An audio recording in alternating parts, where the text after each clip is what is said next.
ทางเที่ยวบอกมาใส่บ้านระเบาของน้องป๊อปพี่น้องครับเนาะงานปั๊บนาดินของน้องป๊อปพี่น้องเลย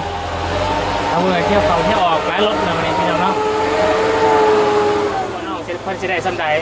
จากการสุดเลือกจากคุณยายเจ๊บุญเพิ่นทางบุญกับมีงบตอนนี้เหลืออยู่11 ล้าน690,000พี่น้องเลยเนาะสวัสดีพ่อน้องเอ็นโอ้ยพี่น้องเลยเนาะพี่จะได้คือว่าตัดพื้นจ้าดุกี้นี่เนาะเอ็มร้อยโอเคพี่น้องเลยเนาะทางตู้เป็นไงโอเคอยู่ป่ะตามที่เบิ่งมามีบอลใดตีส้มป่ะโอ้เอาสบายดีสบายดีอยู่เพื่อนใกล้กันเนาะข้างๆกันเลยพวกค้ำใหญ่เรียกไว้น้ำโดยขอบใจขอบใจอะไรเด้อน้ำน้องสีให้แม่ให้แม่พี่พี่น้องเลยท่านี่ก็โอเคแล้ว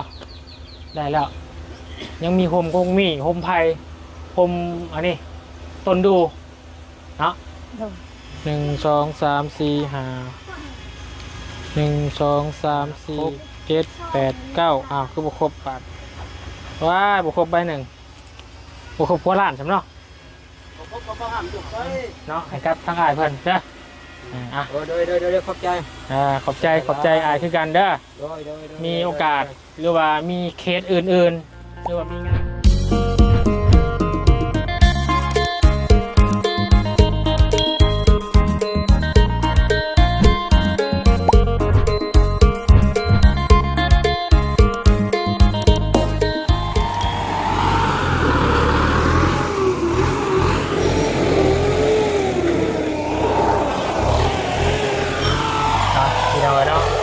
ดินเพิ่มเติมจากข้างบ้านน้อยหนึ่งพี่น้องเลยเนาะเพราะว่าคนดุดมาจากนี่แล้วก็มาทำโค่นนี่พอดีขอน้ำเพิ่นกวดใส่ทางดินน้องป๊อปอีกจ้าเล็กน้อยเนี่ยพี่น้องเลยเพราะว่าดินเฮาบ่ค่อยหลายเนาะตามจริงอย่างนั้นเพียงครับเพิ่งเห็นเลยแต่ว่าดินเฮาน้อยเดียวเนาะมันเป็นดินโค่นที่ได้น้อยหนึ่งนะถ้าเป็นไปได้ก็อยากให้มันเพียงกับดินธนบาวล่าพี่น้องแต่ว่ามันก็ยังสูงต่ำนี่กับประมาณ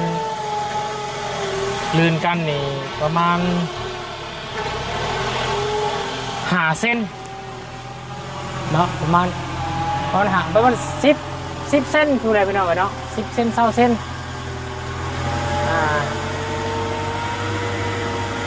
ตัวดินมันค่อยมากเลยพี่น้องเลยดินมันจะค่อยๆลงมาแบบนี้หน้ามันสไลด์คุณเลยแต่ถ้าเป็นไปได้ก็อยากให้มันดินเพียงเสมอสูงกว่านี้แต่มันหาดินมากบ่ได้ละพี่น้องเลยแต่บุถึงขนาดขี้ไล่หรือขี้เล่พอดีพองาม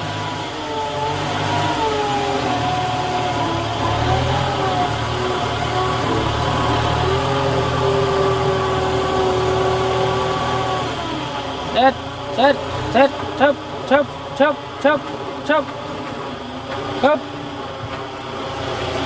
เรียบร้อยแล้วป่ะฮะอยู่ข้างไหนป่ะเอาอยู่ทางเที่ยวเนาะมีทางเที่ยวมันสะอาด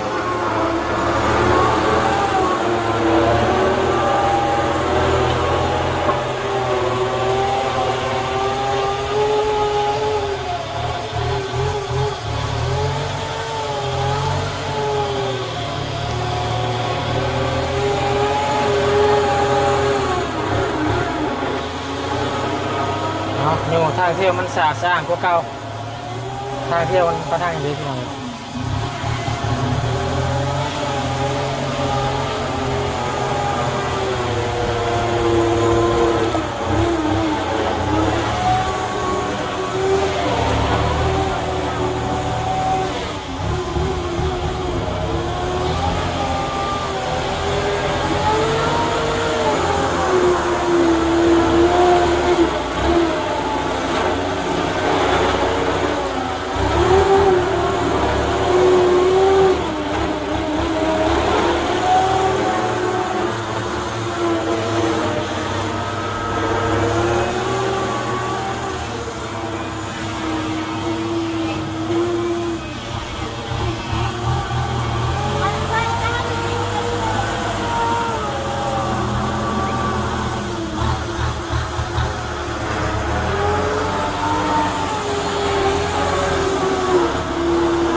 งาคักลีบาทนี่พี่น้องเอ้ย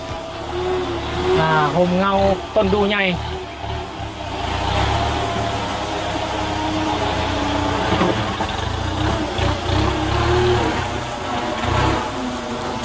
ดันขึ้นแล้วคอยจูดเอา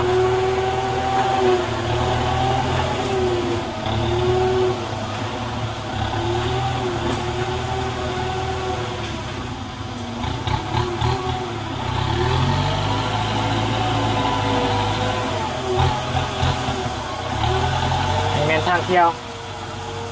ออกมาใส่บ้านระบาวของน้องป๊อปพี่น้องเนาะเอาพี่น้องเนาะเขาสู่ EP ที่เท่าไหร่แหละมื้อนี้ EP 3เลยพี่น้องเนาะที่มาติดตามรับชมแล้วติดตามงานปั๊บหนาดินของน้องป๊อปพี่น้องเอาเมื่อเที่ยวเขาเที่ยวออกหลายรถเลยวันนี้พี่น้องเนาะสีเรียบร้อยแล้วป้าบ้านนี้เติบลงทรงแล้วว่างมาใช้ซีเมนต์อะไรพี่น้องเลย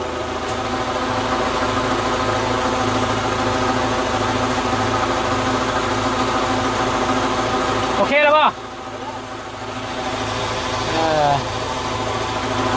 พี่น้องไปเบิ่งงานกันเลยพี่น้องเด้อก่อนอื่นกราบทักทายสบายดีพ่อแม่พี่น้องเนาะสบายดีเพื่อนกันบ้านสุขุสุขนสบายดีFCผู้ใหญ่ใจบุญบ้านทุกท่านยินดีต้อนรับเข้าสู่ช่อง YouTube บาบุญซาละวันเหมือนนี้พี่น้องเลยเนาะแล้วก็ก่อนอื่นเราต้องขอบุญขอบคุณขอบใจทางขอบุญชูน้องทีเพิ่นให้ทางบุญเป็นสะพานบุญให้เพื่อสุดซอยทางครอบครัวน้องป๊อปปั๊บหนาดินเนาะแล้วก็ส่วนเงินที่เหลือเนาะจะเอาไว้ซื้อเสาพี่น้องสั่งเสามาให้น้องเพื่อนเนาะสั่งเสาแล้วก็หรือว่าเฮ็ดยังจะคอยว่ากันเนาะเงินที่เหลือน้องบุญก็ยังอยู่11 ล้าน690,000เนาะหลังจากหักค่ารถฟอร์ดปั๊บดินให้น้องเพื่อนพี่น้องเลยเนาะแต่ส่วนเรือน้ำเบอรี่นี่ยังประมาณ6 ล้านกว่ารวมกันประมาณ10 ปลายล้านเนาะแต่ว่าสิจะได้แน่จะปรึกษาหารือกับทางเบอรี่แต่ทีแน่นี่ก็ต้องแน่นอนพี่น้องเนาะต้องสั่งเสาเพื่อนเสาใหม่ให้น้องเพื่อนไว้แต่ว่าเหตุน้องคนข้องฟันว่าจะได้เป็นเงินดินแต่ว่ามันก็คือพี่น้องหัวแล้วประมาณก็ต้องสูงเนาะนอกจากในนามสภาพบุญกับบุญอย่างกว้างสูงปานนั้นขนาดเนาะมันก็ซ้ำนี่ก็ยังอืดๆเพราะแห้งแล้วเนาะหัวน้องเพิ่นจะได้ซ้ำใดจากการสื่อเลือกจากคุณยายเจบุญเพิ่นทางบุญกับมีงบตอนนี้เหลืออยู่11 ล้าน690,000คือทางไรเนาะเดี๋ยวไปชมน้ำกันที่นั่งเลยเนาะเดี๋ยวหอดสำเร็จเนาะมีทางประตูเบิ้งขัดขนาดเนาะสบายดีตู้ขับอยู่บ่ฮะขับอยู่บ่ ยืมเป็นตะกล้องให้พี่น้องเลยเนาะโอ้ยขับงามบ่ใครกว่าเก่าอยู่เนาะมันกาสะอาดกว่าเก่าอยู่แล้วบาทนี้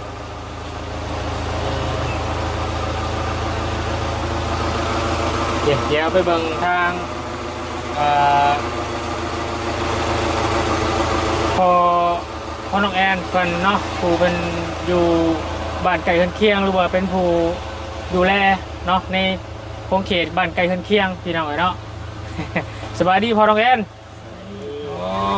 ยพี่น้องเนาะนี่จะได้คือว่าตัดพื้นต้าดุมกี้นี่เนาะไอถากทางปลาเพื่อนชาติใหม่บ่อนามัยบ่ให้พื้นบ่ให้พื้นยืนจักพันเนาะเห็ดพื้นเห็ดทานนี่บ่หรือว่าเห็ดพื้นดังไฟนี่บ่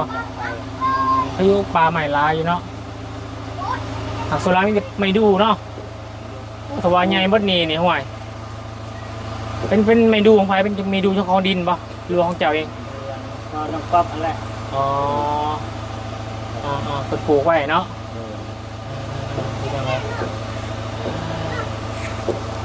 ซื้อM100มาฝากเนาะM100โอเคพี่น้องเลยเนาะทางตู้ เป็นไงโอเคอยู่ป่ะตามที่เบิ่งมามีบอลใดตีส้มป่ะโอเคอยู่เนาะแต่ว่าถามมันคักกว่านี้ก็ เป็นไปได้อย่างนั้นดินเพียงกับดินเจ้าคักอยู่เนาะมันหนักดินบ่มี บ่มีดิน ถม ธรรมดามันบ่มีดินพรมนี่มันเทียง เพียงกันก็สบายเนาะมันน้ำมันจังบ่ไหลใส่แต่มันก็บ่ถึงขนาดน่าเกลียดก็โอเคได้อยู่พี่น้องเอ้ย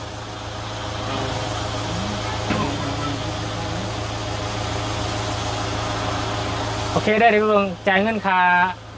รถเพิ่นก่อนเนาะสบายดีพี่น้องเอ้ย ไปพี่น้องเอ้ยเนาะเดี๋ยวไปบนทำการเนาะน้องสันมาพี่เช็คอยู่หน่อยโอ้น้องยังพอดีน้องสีสบายน้องสีงามบ่งามเนาะมาพี่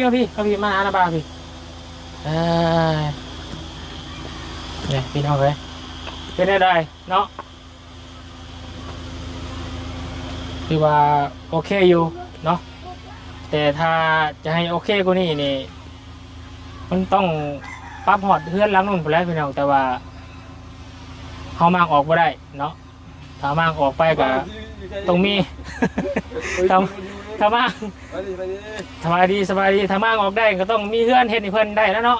อาจจะกล้ามางพี่น้องเลยโอ้สั่นบ่มีเงินเฮ็ดเพื่อนให้เพิ่นบ่กล้ามางแล้วบุญก็ได้เนาะโอ้ใส่เจียงอยู่บ่ล่ะพี่น้องเลยพี่มายืนอยู่กงมีมามาพี่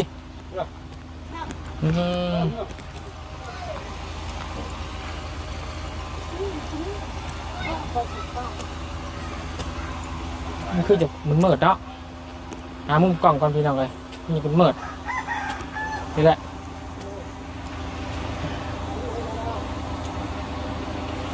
พี่มาหาน้องพี่โอ้เอาสบายดีอยู่เพื่อนใกล้กันข้างๆกันเลยพวกขามใหญ่ที่เรียกไว้โอ้ถามหากินเบียร์ทั้งสนมกันอยู่บ่อยู่ใกล้กัน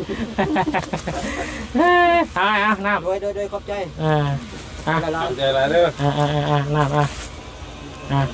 ำน้องสีให้แม่พี่พี่ทำเลยพี่นาบาวุ้นถามเนี่ยมาพี่เป็นไงคักอยู่บ่คักบ่คักอยู่บ่ดินงามอยู่บ่คักกว่าเก่าเนาะกว่างามกว่ามีบอลไหนติบ่ติได้เด้อตอนนี้เด้อแต่เพิ่นเมื่อละติบ่ได้บาทนี่เพิ่นกลับบ้านไปแล้วมีบอลไหนจากติบ่อยากเอาอีกบ่ผมมีแล้วเนาะถือใจเนาะถือใจเรามากินชุมกันถือว่าโอเคแหละพี่น้องเลยเนาะเพราะว่าดินทางบ่มีหลายอันนี้มีแต่เอาแต่โคนชื่อมาปัดเป่าใส่ชื่อถ้าใช้มันเพียงกันกับดินทั้งนาบาวเล่ากะมันต้องเอารถแกดินไปแล้วเขามาแต่มันประมาณหลายรถเติบได้เนาะพอตั้มแต่นี่ก็โอเคแล้วได้แล้วยังมีโฮมโฮมไผ่โฮมอันนี้ต้นดูเนาะทางเจ้าของเพิ่นไปเฮ็ดเวียกวันนี้พี่น้องเลยเพราะว่าคนเวียดเมื่อเวียดก็ต้องไปเบิ่งห้างให้เพื่อนเนาะมีแต่แม่และเป็นต่างหน้าเด้อมอบเงินครับเจ้าของรถเพิ่นเด้อใช้เงินเอามา2.3 ล้านบ่ต้องซันเอามาเงิน2.3 ล้านน่ะมาจ่ายเพิ่นนี่เพิ่นบ่ได้เมื่อได้บ่นี่น่ะฮะน้องป๊อปลาไปได้น้องไปเรียนแล้วเดี๋ยวเบิ่งเงินก่อนมีเงินในเพิ่นอยู่บ่ล่ะ1 2 3 4 5 6 7 8 1 2 3 4 5 6 7 8 9 10 1 2 3 4 5 1 2 3 4 5 6 7 8 9คือบุครบบาทว้าบุครบใบหนึ่ง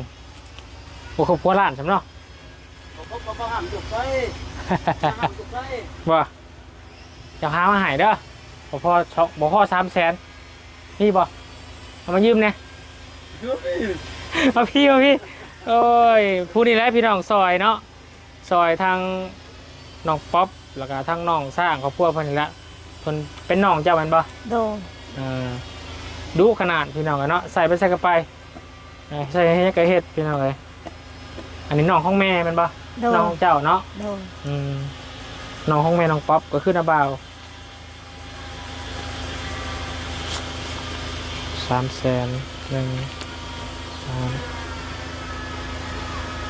ไอซีก็ได้ ฮะ ไอซีก็ได้ ไอซีก็ได้บ่ซีกับ2 ล้าน4พอแล้วเนาะ1 2 3 4 5 6 7 8 9 10 2 ล้าน2 ล้าน3 แสนมาพี่มาขออนุญาตให้ทางแม่น้องป๊อปเด้อมอบเงินเนาะให้กับทางอ้ายเพิ่นเด้อโดยขอบใจ ขอบใจอ้ายคือกันเด้อ โดย มีโอกาสหรือว่ามีเคสอื่นๆหรือว่ามีงานหน้ากสิติดต่อหา โดย เบอร์โทรมีบ่ นี่ เดี๋ยวขอเบอร์โทรไว้เนี่ยจะมีงานหน้าสิส่งถามกันเบอร์ยังก็ 020 020 9166 9166 8841ยังก็ สา อ้ายสาเนาะ โดยนั่นแหละ อ้ายสาลดพอดบ้านแกล้งเนาะ โดย บ้านแกล้งแล้วเขาอยู่เนาะ คนเก่ง เลยนั่นแหละเนาะเดี๋ยวมีงานหน้าที่โทรหาได้เด้อ โดย ขอบใจไปงานอื่นต่อว่าบันหรือว่าพักผ่อน งานอื่นต่อ ชุมมือแล้วเนาะ บ่ได้เฮ็ด อยู่หันกับเซาเขาอยู่ป่ะ แม่น เดือนปีเท่าไหร่เขาเดือนป่ะ เดือน เดือนเท่าไหร่ เดือน800,000เนาะเขาเดือน2 ล้าน เดือน2 ล้านหลายคนเด้ แม่นแต่ว่าบัดนี้เขาเซาเป็นปีเลยบัดนี้ปีหนึ่ง15 ล้านบัดมันก็ถือลง แม่น ตะกี้เซาเป็นเดือนแล้วก็เลยว่าแต่ว่าคืออยู่ดนดูหันนะก็เลยเซาเป็นปีเลยได้ถือกว่า บายเนาะ สบาย เอาขอบใจอะไรดีไหมฮะโดยมื่อหน้าโอกาสหน้าจะใส่บริการใหม่เนาะมีแต่นี่ละพี่น้องกันเนาะทางแม่น้องป๊อปเนาะแล้วก็ทางนาบ่าวเนาะฝากขอบคุณขอบใจและทางผู้ใหญ่ใจบุญเพิ่นเด้อเพิ่นชื่อว่าพ่อบุญชูเพิ่นอยู่ทางฮ่องกงผมอยู่ต่างประเทศเด้อลูกสาวมาอยู่กับให้แม่แล้วบัดนี้ขอบใจเพิ่นเด้อ แม่ก็บ่ฮู้ช่าง ขอบคุณใจพอบุญชู ขอบใจพอบุญชู ให้คนอยู่ดีไม่แห้ง เพิ่นดีมีแห้ง ความเจ็บอย่าได้ ความเจ็บอย่าได้ ความไขยาสุมี ความไข้ยาชมี ให้เพิ่นร่ำเพิ่นรวย ให้เพิ่นร่ำเพิ่นรวย พอบุญชู พอบุญชู ซอยมาสำใด ซอยมาสำได้ ขอให้กลับขึ้นไป ขอให้กลับคืนไป 100 เท่าพันเท่า 100,000ทั้งเท่า เด้อขอบใจพอหลาย ขอบใจหลายๆเด้อ เนาะไปจ้าโอเคเด้อเนาะครับแล้วบานนี้พี่น้องเอ้ยเนาะโดยบ่เป็นหยังพี่น้องเอ้ยเนาะโอ้มาเบิ่งรายละเอียดนำกันพี่น้องเอ้ยเนาะมาเบิ่งรายละเอียดนำกันเนาะถือว่าถือกับแดนพอดีเนาะบ่ได้กินเกินไปบ่ได้ไถเกินไปเนาะบ่ได้ล่ำเส้นล่ำแดนเนาะผมไม่ผมตอกคาดป่านี่ก็คือผมมีต้นนี้นะบ่าวเว้ยส่วนตัวนี้นะอย่าลืมเด้อนี่นะหมวยมันไปทับพัวเพิ่นนะแบบช่วงเดือนช่วงค่ำเดือนอ่อนเห็ดหมวยมัน ประมาณบ่าย4 โมงหรือ5 โมงสิออกให้เอาใบอยู่คุยก็ได้ใบอยู่กินก็ได้แมนหาบอลเอาไว้แล้ว นั่นแหละเก็บละเอียดไว้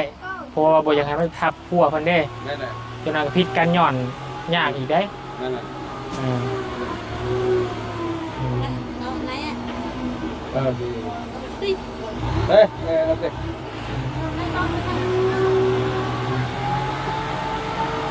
เ อ นั่นแหละ ขอบใจหลายเด้อ โดย ขอบใจพ่อทุกคนเด้อ โดย เดี๋ยวอายุดีมีแห้ง โดย ทางพ่อใหญ่จะดีเพิ่นเสียทางลานหรือทางแว่เฮาหรือทางลานเฮาทุกคนหรือว่าทางทีมงานทุกคนขอบใจพ่อเวลา โดย ก็มีลำให้ด้วยก็ให้มีเงินท โดย ำเทนาไปได้ก็มีแต่เงินคำมีแต่ทองมีแต่บ่ได้เจ็บได้ใคร โดย ขอบใจพ่อทุกคนเอาสวัสดี สวัสดี ชื่อยังเจ้าน่ะ ท ฮัม ำโดย อ๋อลูกจะคนเหรอ อันนี้ได้ลูกเขานี่3 คนลูก ลูก3 คน โดย เมียจะคนบ่นี่ เมียก็นึงแหละ เออ เออโอ้ยเนาะมาอยู่กับ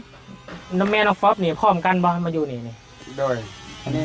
ใครอยู่ก่อนใครอยู่หลัง เขาอยู่ก่อน เออ เพราะว่าพวกเราตายก็มาอยู่น้ำเฮา อืมนี่สิเจ้าแล้วเบิ่งเนาะ นั่นแหละ อืม อันหนึ่งมีงานยังมันยังเฮาก็จะนำให้หลานเฮ็ด อืม เด้ นี่สิเจ้าแล้ววิ่งเต้นเนาะ นั่นแหละ วิ่งเต้นเพราะว่ามีเรื่องมีวีมีงานในครอบครัวของน้องป๊อปนี่ก็มีทั้งไอฮัมนี่แหละ นั่นแหละ เป็นต่างหน้าของพ่อเล่าแหละพี่น้องเอ้ย นั่นแหละ ถือว่าก็โอเคแล้วก็ตามมาวุ่นเบิ่งก็โอเคเนาะทางไอฮัมเพิ่นก็วิ่งเต้นดีเนาะ แม่น กับครอบครัวน้องป๊อปเนาะก็สร้างครอบครัวเดียวกัน โดย เพราะว่าเป็นน้องป๊อปก็เป็นหลานเจ้า โดย เนาะอันนี้ก็แม่นเอื้อยเจ้าแม่น้องป๊อป แม่นแหละ ก็แท้เอื้อยสายเลือดเดียวกัน แม่นแหละ พี่น้องเอ้ยเนาะ มีแต่เซาไอ้น้องนี่แหละ เบิ่งกันเนาะแล้วเขาก็ดีใจน้ำเนาะของพ่อน้องป๊อปก็ถือว่าได้สำนีก็โอเคเนาะ โดย คนจะเหลือกับเรื่องชาลันแป้นกับเงินเสือนาบุญนี่ว่าจะสั่งเสามาไหว โดย เสาเฮือนนี่ โดย เนาะเสาเฮือนเสาซานมาไหวก่อนได้สำได้กับเอาสำนันเนาะ โดย เพื่อในไพ่ภาคหนาบางเทือน้องป๊อปสองมาหาได้เนาะ โดย หรือว่ามีทั้งผู้ใหญ่ใจบุญผลิตซอยเข้ามาอีกจังว่ากันอีกเท่านึงเนาะ โดย เพราะว่างบน้ำบุญตอนนี้เรือน้ำบุญนี่ยังอยู่11 ล้านกว่าๆเนาะ11 ล้าน690,000 โดย เนาะส่วนเรื่องน้ำในยังเนี่ยบุญบ่ได้ฮักเอาเนาะมีแต่ซื้อให้เพิ่นพี่น้องเอ้ยงบเรือน้ำบุญนี่ก็เหลืออยู่11 ล้าน690,000พี่น้องเอ้ยเนาะ โดย ประมาณนี้แหละเนาะทางไอฮัมนั่งเยอะอยู่11 ล้าน690,000 โดย งบ โดย ของน้องป๊อปเนาะ โดย โอเคประมาณนี้แหละจ้ะดีๆไม่แห้ง เด้อ โดย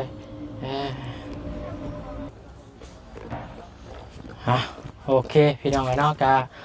ประมาณนี้แหละเนาะทวนกะโอ้ยแสนดีอกดีใจเนาะแล้วก็ยินดีแล้วก็ภูมิใจเนาะกับเวียกงานที่ตัวเองได้เฮ็ดและมันสำเร็จไปอีกขั้นตอนหนึ่งเนาะสำหรับครอบครัวของน้องป๊อปเพิ่นพี่น้องไอ้เนาะทางบุญเองกะ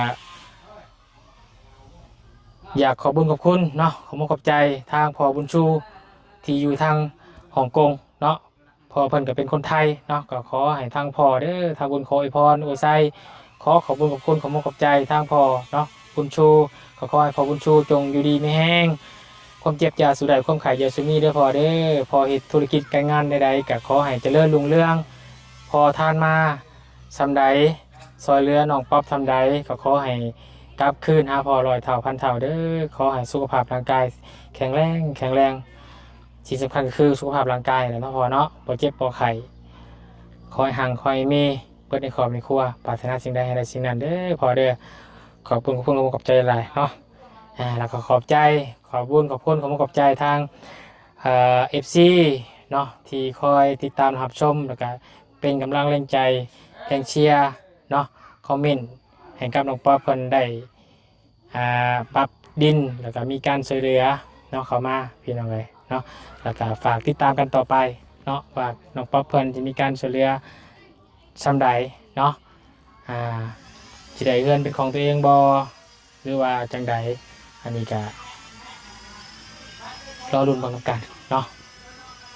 แต่งบทางบุญกับแจ้งพี่แจ้งน้องไปก็เหลืออยู่11 ล้าน690,000 บาบุญว่าจะสร้างเสามาให้น้องเพื่อนพี่น้องคิดเห็นว่าจังใดฝากไปพี่น้อง FC เนาะคอมเมนต์มาบอกบุญเด้อเพียงเด้อเนาะเอาสำหรับคลิปนี้ทั้งบุญขอลาก่อนแล้วพบพอกันในคลิปหน้ากันแล้วกันเนาะคลิปนี้สบายดีเด้อพี่น้องเด้อบัดสุขทุกคนเด้อไปพี่น้องเลย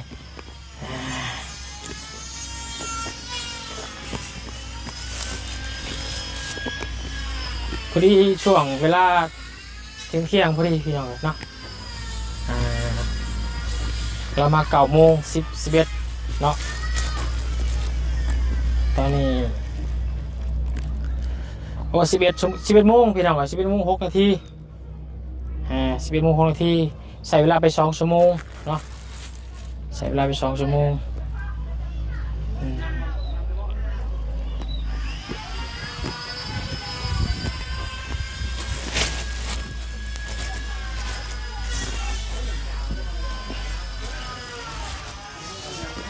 ไปพี่น้องอยู่ดีไหมแห้งสบายดีเด้อ